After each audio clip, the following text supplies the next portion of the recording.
In today's video, I am going to teach you how to view deal-based sales goals in reports. To get started, open your app and look toward the bottom of the screen for the menu icon with 3 dots. This is where several key tools are grouped together. Tap the 3 dots, then select Reporting. From there, choose Reports.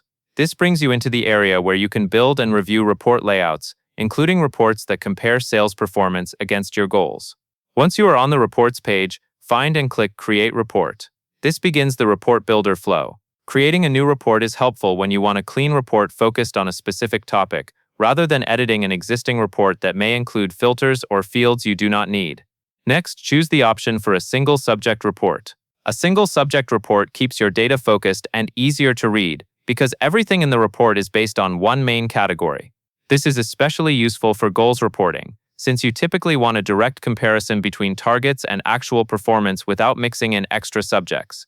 Now you will choose the subject for your report.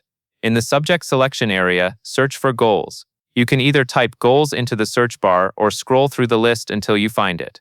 Once you see goals, click it to select it. Selecting the correct subject is important because it determines which templates and metrics are available in the next screen. After choosing goals, look for the report type or template called Target Sales versus Goal, and select it. This view is designed to show your sales results alongside your goal targets, so you can quickly understand how performance tracks against what was planned. Finally, click Next to proceed. Take a moment to confirm you are in the correct report setup, then click Save. Saving makes the report available for future access, so you can return to it anytime without rebuilding it from scratch. That covers everything you need to know.